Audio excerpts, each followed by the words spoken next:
It is a quiet afternoon. You are sitting at the table, coffee within reach. A small stack of mail rests off to the side. One envelope is already open. You have read it, you understand it. It is simple. You pick up a pen. And then, you do not begin. Nothing is actually stopping you. That is what makes it confusing. Your hand rests there. Not frozen, not confused. Just paused. And in that pause, something subtle happens. A quiet question rises. Why does this feel harder to start than it used to be? It is a small moment. But it lingers, because you know something has changed. Later, in the kitchen, the vegetables are already washed. The cutting board is in place. The knife is right there. Familiar, comfortable, and yet, untouched. You have made this meal for years. You could do it without thinking. And yet, you lean slightly against the counter. You look at the knife. Then at the vegetables. You know the next step. But your body does not move. And a thought slips in, almost unnoticed. I am not tired, so what is this? Or maybe it shows up in your home office. You sit down to organize paperwork, or respond to a few emails, or review something for a volunteer group you are part of. You have done more complex things your entire life. This should be easy. You open the folder, scroll once, then stop. You are not distracted. You are not overwhelmed. You are just not starting. And this time, the thought is clearer. I know exactly what to do. So why am I not doing it? This experience, knowing, but not doing, can feel strangely personal, almost like a quiet loss of something you used to rely on. You might wonder, am I becoming less sharp? Am I losing my drive? Is this just what happens now? But here is what is important to understand. Once you begin, you are still fully capable. You complete the task. You stay focused. You follow through. Nothing is broken. The friction only exists at the very beginning. And here is the surprising part. Nothing is actually wrong. So what is really happening here? This is where the story changes. Because this is not laziness. And it is not a lack of discipline. It is a shift in how your brain decides what is worth starting. In earlier decades, much of your action was driven by external structure. Deadlines, work expectations, family responsibilities. You did not always need to feel like starting. You simply did. But over time, something begins to recalibrate. Your brain is no longer reacting. It is evaluating. The frontal lobe changes. It is responsible for planning, decision-making, and starting action. And over time, it becomes more selective. Not weaker, more refined. Think of it less like a slowing engine, and more like a precision instrument. It no longer responds to every signal, only the meaningful ones. At the same time, your brain's dopamine response changes. This is the signal that helps initiate action. It is not gone, just quieter.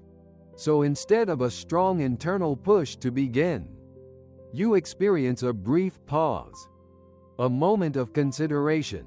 Researchers sometimes describe this as a higher activation threshold. It simply means your brain now requires a slightly stronger reason to start. Not pressure, not urgency, but relevance. So in that moment, pen in hand, knife on the counter, cursor blinking on the screen, your brain is asking, is this worth my energy right now? And if the answer is not immediately clear, you wait. And there is something else, quieter, but just as real. Your biology, things like vitamin B12 levels, magnesium balance, or even your circadian rhythm, your internal body clock, can influence how easily your brain initiates action. Not in dramatic ways, but enough to slightly raise or lower that starting threshold. This is not something to worry about, just something to be aware of, a conversation to have with a professional, if it feels significant. But for most people, this moment of hesitation is not a problem. It is a signal that your brain is no longer operating on autopilot. It is asking for alignment. And that is where everything shifts.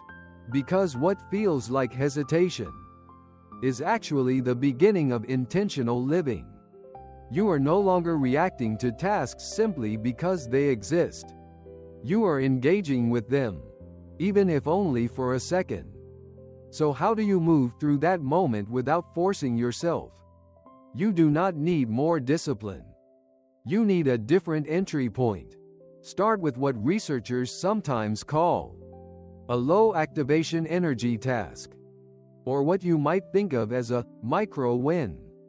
Something so small, your brain does not resist it. Not complete the form. Just write your name. Not cook dinner. Just pick up the knife. Not finish the paperwork. Just open the first page. This works because it gently lowers the activation threshold. You are not asking your brain for a full commitment, just a beginning.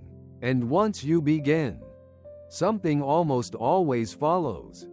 The second shift is quieter, but just as powerful.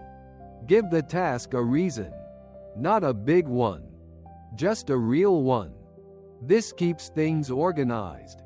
This meal will feel good when I sit down. This call might mean something to them. You are not trying to motivate yourself. You are answering the question your brain is already asking. Why this? Why now? And that answer does not have to be perfect. Just enough. Over time, something changes. That pause you once questioned starts to feel different. It is no longer resistance. It is awareness. You notice it, but you are not unsettled by it anymore. Because you understand what it is. A moment of alignment. A brief check-in between your energy and your intention. And this is where the deeper meaning comes in. This stage of life is not about doing more. It is about doing what matters.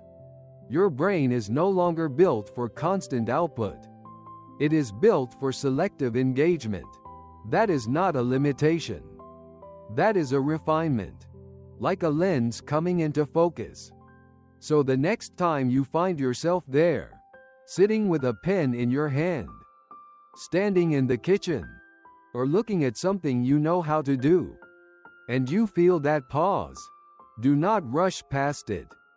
Just notice it, and gently ask, what is one small step I am willing to take? Then take it, without pressure, without urgency. Just begin. You are not losing your ability to act. You are gaining something else, the ability to choose. And in a world that constantly demands your attention, that ability to choose where your energy goes is not hesitation. It is a different kind of strength. And it may be one of the most important changes after 50.